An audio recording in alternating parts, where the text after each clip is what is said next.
Student. Class 11 accounts के अंदर हमारा चल रहा था अकाउंटिंग इक्वेशन। ठीक है, अकाउंटिंग इक्वेशन के अंदर हमने आपको लास्ट लेक्चर में ये बताया था कि किसी भी लेन देन को करने से हमारी अकाउंटिंग इक्वेशन पर क्या फ़र्क पड़ता है ना। वो चीज़ मैंने आपको समझाने की कोशिश की थी और एक पूरी टेबल आपको बनाकर बताई थी कि किसी भी ट्रांजैक्शन को, जो विभिन्न तरह की ट्रांजैक्शंस होती हैं, उसके अंदर आपकी क्या चीज़ इंक्रीज़ होती है प्रभावित खाते और क्या चीज़ डिक्रीज़ होती है। ये चीज़ मैंने आपको उसमें समझाने की कोशिश की थी। आज हम पढ़ने जा रहे हैं नाम और जमा का प्रयोग। जैसे कि आप सभी अच्छी तरह से जानते हैं कि खाता पुस्तकों में दोहरी लेखा पद्धति की अवधारणा के आधार पर लेन देनों को लिखा जाता है। उन लेन देनों के क्या होते हैं? इन व्यावसायिक लेन देनों के दो पहलू होते हैं। ठीक है, दो पहलू यानी दो पक्ष होते हैं, है ना। इसीलिए एक समान राशि से इसके अंदर जमा और नाम का यानी डेबिट और क्रेडिट किया जाता है। प्रत्येक डेबिट के लिए यानी प्रत्येक नाम राशि के लिए एक या एक से अधिक खातों से समान राशि से हम क्या करते हैं? क्रेडिट। यानी जितनी राशि से हम डेबिट करेंगे उतनी ही राशि एक या अधिक खातों में क्रेडिट भी होगी। इसी तरह जिस राशि से हम क्रेडिट करते हैं तो दूसरी तरफ एक या अधिक खातों से समान राशि हम क्या करेंगे? डेबिट लिखी जाती। लेखांकन पद्धति को की जो ये पद्धति होती है लेखांकन की, इसको हम कहते हैं डबल एंट्री सिस्टम यानी दोहरा लेखा पद्धति, द्वि अंकन लेखा पद्धति। ठीक है, ऐसा स्थान जहाँ पर लेखों को किया जाता है उसको हम कहते हैं क्या? अकाउंट कहते हैं। क्या कहते हैं? अकाउंट यानी कि खाता कहते हैं। क्या कहते हैं? खाता कहते हैं। खाता जिसको कि हम एक टी शब्द की भांति दिखाई देता है अंग्रेजी के, उस तरह के जो हम अकाउंट बनाते हैं उसको हम कहते हैं खाता अकाउंट। ठीक है, प्रत्येक मद के लिए यानी हर मद के लिए अलग खाता होता है। जैसे फॉर एग्जांपल की मैं बात बता दूं आपको कि जैसे राम का खाता हो, चाहे श्याम का खाता हो, चाहे मशीन का खाता हो, पूंजी का खाता हो। लेखांकन शब्दावली में खाते का तात्पर्य क्या होता है ये भी मैं आपको एक्सप्लेन कर रही हूँ। आपकी किताब में जो लिखा हुआ है वो तो आप पढ़ेंगे ही कि खाता का मतलब होता है, खाता का तात्पर्य होता है एक सारांश रूप से, एक समरी के रूप में प्रत्येक मद के खाता बही में लेखे से होता है। किससे होता है? सारांश रूप से प्रत्येक मद के खाता बही में लेखे से होता है खाते का मतलब, और सभी खाते के दो भागों में वो विभाजित होता है, जिसमें आपने सबसे ऊपर अकाउंट लिखते हैं, जैसे लिखा हुआ खाते का शीर्षक। ये खाता जो खाते का शीर्षक होता है, ये टी अकाउंट में जैसे टी का ऊपर का डंडा होता है तो वहाँ तो लिखते हैं खाते का शीर्षक। और प्रत्येक खाता बीच में से लाइन जो टी की होती है वो दो भागों में विभाजित होता है, जिसमें अगर हम बात करें तो बायां पक्ष होता है वो डेबिट पक्ष कहलाता है, और जिसको हम नाम भी बोलते हैं हिंदी में, और दायां पक्ष जो होता है वो क्या कहलाता है? क्रेडिट कहलाता है। जैसे आप इस वाली फ़ोटो में देखेंगे जो आपके पिक्चर आ रही है, तो आपको खाते का शीर्षक दिया है टी अकाउंट में, इधर डेबिट है जहाँ बाईं ओर देखें आप, और दाईं ओर है हमारा क्रेडिट। ठीक है, इस तरीके से ये दो पक्ष होते हैं, है ना। बायां पक्ष डेबिट और दायां पक्ष क्रेडिट कराता है। और इस ये जो खाता होता है ये अंग्रेजी के टी के समान आपको दिखाई दे रहा है। आप अच्छी तरह से देखें तो आपको समझ में आ जाएगा। ठीक है, तो हम यहाँ पर जो भी लेन देन करेंगे तो जिस खाते से संबंधित होगा उसका शीर्षक डाल देंगे, और डेबिट क्रेडिट का जो नियम होता है उसके अनुसार उसको दोनों पक्षों की तरफ लिख देंगे, और दोनों पक्षों का योग क्या होता है? बराबर होता है। ठीक है, यानी जितने से हम डेबिट करते हैं दूसरा खाता जो उससे पक्ष से प्रभावित होता है, दूसरा खाता भी क्या होगा? उतनी ही राशि से क्रेडिट होगा।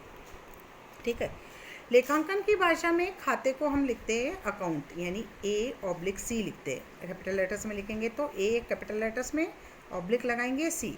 प्रत्येक खाते का आधार पर हिसाबी वर्ष में की समाप्ति पे प्रत्येक खाते की सही स्थिति का आंकलन हम इससे कर सकते हैं। फॉर एग्जांपल कि बेचे गए माल को ग्राहक के खाते के बाईं ओर यानी डेबिट पक्ष में लिखा जाएगा, तो ग्राहक से प्राप्त भुगतान को उसके क्रेडिट पक्ष में लिखा जाएगा। दोनों पक्षों के योग के बीच का अंतर जो होगा वो आपको ये शो करेगा कि हमको ग्राहक से क्या मिलने वाला है, कितना शेष हमें प्राप्त होना। अब हम चलते हैं जमा और नाम के नियम पढ़ने के लिए, यानी डेबिट और क्रेडिट करने के नियम क्या होते हैं। तो लेन देनों को अभिलेखित करने की दृष्टि से सभी खातों को 5 वर्गों में बांटा, यानी लेखांकन के दृष्टिकोण से हम देखें तो खातों को हम 5 वर्गों में विभाजित करते हैं। पहला जो लिखा हुआ है जिसको हम परिसंपत्ति एसेट्स अकाउंट बोलते हैं, दूसरा होता है देयता यानी कि लायबिलिटीज़ अकाउंट बोलते हैं। देखिए बच्चों, आपकी किताब में हिंदी भाषा का प्रयोग किया जा रहा है, लेकिन मैं साथ में इंग्लिश बोलती हूँ ताकि आपको पढ़ने में ज़्यादा सहूलियत रहेगी। यानी परिसंपत्ति यानी असेट्स, दूसरा है देयता यानी लायबिलिटीज़, थर्ड है कैपिटल यानी पूंजी, चौथा है व्यय और हानि यानी एक्सपेंसेस और लॉसेस, और पांचवा जो आता है वो है आपका आगम या लाभ, जिसको हम बोलते हैं रेवेन्यू या गेंस यानी प्रॉफिट। ठीक है, हम जानते हैं लेखांकन समीकरण क्या होता है, assets is equal to liabilities plus capital. ठीक है, खाते में सौदों को लिखने के लिए यानी दर्ज करने के लिए दो मूलभूत नियमों का पालन किया जाता है। क्या है मूलभूत नियम, जो आपको मैं बताने जा रही हूँ। आपकी किताब की पृष्ठ संख्या 57 में आपके ऊपर स्क्रीन पर है। आप ध्यानपूर्वक किताब का पृष्ठ खोलेंगे और ध्यानपूर्वक पढ़ेंगे। पहला नियम जो है वो है आपकी परिसंपत्तियाँ यानी असेट्स व्यय और हानि में परिवर्तन, व्यय और हानि खातों में परिवर्तन, यानी कितने हमारी एसेट्स और जो हमारे एक्सपेंडिचर्स है, एक्सपेंसेस हैं, लॉसेस हैं, उनमें परिवर्तन का क्या नियम होता है वो हम पढ़ने जा रहे हैं। पहला नियम कि जितनी भी एसेट्स में आपकी वृद्धि होती है उसको आप क्या करेंगे, नाम करेंगे। ठीक है, और अगर कमी होगी तो क्या करेंगे, उसको हम क्रेडिट करेंगे यानी जमा पक्ष में लिखेंगे। दूसरा है इसी तरह समस्त व्ययों और हानियों के अंदर वृद्धि होगी तो हम क्या करेंगे, डेबिट करेंगे, नाम करेंगे।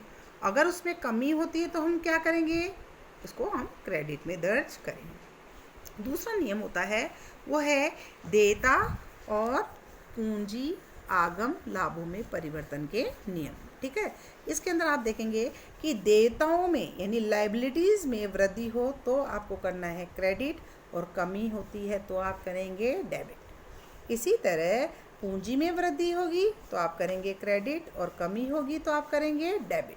ठीक है, इसी तरह हमारी जो रेवेन्यूज़ है और जो इनकम्स हैं उनमें अगर वृद्धि होती है तो आप उसको क्या करेंगे, क्रेडिट, और कमी होती है तो आप क्या करेंगे, उसको आप डेबिट करेंगे। ठीक है, और अच्छी तरह से समझने के लिए आपकी यहाँ पर एक टी अकाउंट्स के अंदर समझाने का प्रयास किया है। देखिए ज़रा आप ध्यान से, पेज नंबर 58 पे आएंगे। नाम और जमा के नियम को एक दृश्य में दिखाया गया है, जिसको आपको एक्सप्लेन करती हूँ। पहला खाता परिसंपत्ति, जिसको हम असेट्स अकाउंट बोलते हैं। तो इसका नियम आप बिल्कुल देख लीजिए। आप देखेंगे बाईं और वृद्धि यानी इंक्रीज होना। ठीक है, जब भी कोई परिसंपत्ति बढ़ती है उसमें वृद्धि होती है तो आप डेबिट साइड होता है बायां, आप डेबिट करेंगे, और कमी होगी तो उसके क्रेडिट पक्ष में लिख देंगे, जमा कर देंगे। इसी तरह दूसरा खाता दे रखा है देयता यानी लायबिलिटीज़ और लॉसेज जो होते हैं, लायबिलिटीज़ है और लायबिलिटीज़ में क्या करेंगे, इसमें लिखा है कर लायबिलिटीज़ यानी देनदारी में किसी भी प्रकार की कमी होती है तो आप उसको डेबिट करेंगे, और देनदारी में वृद्धि होती है तो आप क्या करेंगे, जमा कर देंगे। फिर आता है आपका थर्ड जो नीचे दिया हुआ है आगम और लाभ। अगर आगम और लाभ में कमी हो रही है तो आप डेबिट साइड में यानी नाम पक्ष में लिखेंगे, और वृद्धि हो रही है तो उसको आप क्या लिखेंगे, जमा पक्ष में लिखेंगे। इसी तरह हमारे जितने भी एक्सपेंडिचर और लॉसेस हैं अगर वो इंक्रीज़ कर जाते हैं यानी वो बढ़ जाते हैं, जैसे रेंट चुका रहे हैं तो ये क्या है, व्यय है। अगर रेंट आपका बढ़ता है, वृद्धि हो रही है, रेंट को चुकाने में वृद्धि हो रही तो आप उसको डेबिट साइड में यानी नाम पक्ष में लिख देंगे, और नहीं है तो हानि पक्ष में लिख देंगे।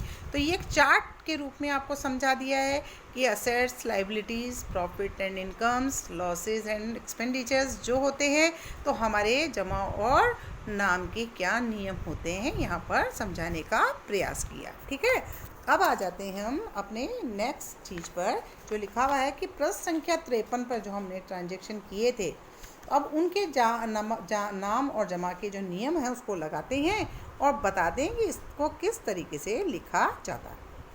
आइए तो पहला एग्जाम्पल पढ़ रहे हैं कि रोहित ने 5 लाख रुपए नगद से व्यापार प्रारंभ किया। अब बहुत सिंपल सी बात है, इस सौदे का विश्लेषण करें तो एक तरफ क्या हुआ, आपकी रोकड़ में क्या हुई, वृद्धि, क्योंकि व्यवसाय में क्या आया, कैश के रूप में 5 लाख रुपये आया। दूसरी तरफ कहाँ वृद्धि हुई, पूंजी में वृद्धि हुई। पूंजी में वृद्धि कैसे हुई, क्योंकि व्यवसाय के अंदर पूंजी बढ़ गई। तो नियम अनुसार चलते हैं। देखो आपके ऊपर ही दिया हुआ है, परिसंपत्ति में वृद्धि होती है तो किस साइड लिखते हैं, डेबिट साइड। तो आप देखो रोकड़ खाता बनाया, नीचे रोकड़ खाते में डाल दिया 5 लाख रुपया। दूसरी तरफ क्या में वृद्धि हुई, पूंजी में वृद्धि हुई। पूंजी में वृद्धि हुई यानी देयता में वृद्धि हुई। देयता में वृद्धि हुई तो किस साइड लिखेंगे, लिखा हुआ है देखिए ऊपर, देयता में वृद्धि होती है तो जमा पक्ष की ओर लिखते हैं, इसलिए पूंजी खाते में हमने क्या लिखा है, इसको जमा पक्ष की ओर लिखा है, देखिए लिखा हुआ ना, ठीक है। अब चलते हैं हम दूसरी तरफ, ठीक है। दूसरा था 4,80,000 रुपये से बैंक खाता खोला, ठीक है। खोलिए 4,80,000 से बैंक खाता खोलेंगे तो इस सौदे से क्या हुआ, जब हमने बैंक में खाता खोला तो एक और क्या हो गई, हमारी रोकड़ में कमी हो गई। रोकड़ क्या है, असेट्स, कैश में कमी हुई, तो कैश में कमी है तो हमें ऊपर देखिए असेट्स में कमी होती तो किस साइड लिखते हैं, CR साइड लिखते हैं, तो 4,80,000 हमने CR साइड लिख दिया। दूसरी तरफ बैंक में जमा से रोकड़ में वृद्धि हुई, यानी बैंक अकाउंट बढ़ गया। बैंक भी क्या है हमारा, असेट्स है, तो असेट्स में वृद्धि होती तो किधर लिखते हैं, डेबिट साइड। तो आप देखिए जरा, बैंक अकाउंट बनाया है, उसके अंदर डेबिट साइड में 4,80,000 रुपये लिख दिया, ठीक है ना। तो आपको जमा और नाम के नियमों को लगाएंगे तो आपको ये करना आ जाएगा कि अकाउंट में हम किस तरीके से लिखते हैं। नेक्स्ट पेज पे आते हैं, चलिए। नेक्स्ट पेज पे थर्ड ट्रांजेक्शन जो दे रखा है वो है व्यापार के लिए 60,000 मूल्य का फर्नीचर खरीदा और भुगतान किससे किया, चेक से किया, ठीक है। इस लेन देन में क्या हुआ, एक तरफ तो आपकी संपत्ति फर्नीचर के रूप में क्या हो रही है, बढ़ रही है, तो आपका नियम क्या है, फर्नीचर यानी संपत्ति में वृद्धि होती है तो डेबिट साइड लिखते हैं। तो आपने फर्नीचर खाते में देखिए 60,000 रुपये डेबिट साइड में लिख दिया। और दूसरी तरफ क्या हुआ कि फर्नीचर के लिए जब हमने ख़रीदा तो बैंक खाते से 60,000 रुपये का चेक चला गया, यानी बैंक अकाउंट में 60 रुपये की कमी हो गई। तो असेट्स में कमी होती है तो किधर लिखते हैं, क्रेडिट साइड में। तो आप देखिए, देखो लिखा हुआ है बैंक अकाउंट में क्रेडिट साइड में 60,000 रुपये लिखा हुआ है, थर्ड नंबर का डाल के, तो ये 60,000 रुपये हो। चौथा एग्जाम्पल था जो उसके अंदर था, मैसर्स रामजी लाल ने 10,000 रुपये की अग्रिम राशि का भुगतान करके 1,25,000 रुपये का प्लांट और मशीनरी खरीदी। इस सौदे में क्या हुआ, रामजी लाल से हमने प्लांट एंड मशीनरी उधार खरीदी है और बदले में हमने क्या दिया है, केवल 10,000 रुपये दिया है उसको। ऐसी स्थिति में प्लांट एंड मशीनरी कितनी बढ़ गई, परिसंपत्ति में वृद्धि हो गई 1,25,000। तो परिसंपत्ति में वृद्धि होती है तो हम उसको कहाँ लिखते हैं, डेबिट साइड में लिखते हैं। तो हमने प्लांट एंड मशीनरी के अंदर क्या करा, खरीदी है, तो हमने उसको डेबिट साइड में लिख दिया। एक सेकंड, परिसंपत्ति में वृद्धि 1,25,000 रुपये वृद्धि हुई, साथ ही रोकड़ में 10,000 रुपये की कमी हुई है, तो और वह देनदारियाँ 1,15,000 की वृद्धि हुई। यानी प्लांट एंड मशीनरी एक तरफ खाता है तो दूसरी तरफ दो खाते प्रभावित हो रहे हैं। एक तो रोकड़ खाता क्योंकि वो कम हो रहा है, तो रोकड़ खाता कम होता है तो हमने CR कर दिया 10,000 रुपये से, और देनदारियाँ कितने से बढ़ गई, 1,15,000 से। तो देनदारियों में वृद्धि होती तो क्या करते हैं, क्रेडिट करते हैं, क्रेडिट कर दिया। देखिए 1,15,000 रामजी लाल से वृद्धि हुई, रामलाल मांगने वाला हो गया ना, तो रामजी लाल का खाता हमने क्रेडिट कर दिया। तो दोनों तरफ क्रेडिट का योग कितना हो गया, ऊपर 10,000 और इधर ये तो मिलाकर 1,25,000, और प्लांट एंड मशीनरी कितनी आई, 1,25,000। आगे चलते हैं। सुमित ट्रेडर्स से 55,000 का मूल्य का माल खरीदा। इस संपत्ति में माल में वृद्धि हुई है, 55,000 की वृद्धि होती है, क्रय खाता डेबिट कर दिया देखो हमने। और सुमित जो है वो क्या हो गया, माल का पूर्तिकार है, तो देयता बढ़ गई हमारी 55,000 से, तो देयता में वृद्धि होती है तो नियम क्या कहता है, CR कर दो। तो हमने देनदार का खाता क्या कर दिया, CR कर दिया, ठीक है। इस तरीके से आपके सारे एग्जाम्पल्स उससे रिलेटेड हैं, जो करते जाइए आप लोग और नियम लगाते जाइए, नियम लगाते जाएंगे, वैसे वैसे ही आपको सब समझ में आने लगेगा। इस प्रकार से अकाउंटिंग इक्वेशन के जो इफ़ेक्ट्स हैं वो आपको देखने के लिए मिलते हैं। हम एक एग्ज़ाम्पल भी दे रखा है आपका पेज नंबर 61 पर। उस 61 के एग्ज़ाम्पल को आप सभी होमवर्क कॉपी में करेंगे, क्योंकि यहाँ पर ट्रांजेक्शन जितने भी ट्रांजेक्शन्स हैं उसमें क्या हमारा अकाउंटिंग इक्वेशन में डिफरेंस परिवर्तन हो रहा है वो इफ़ेक्ट आपको बताना है।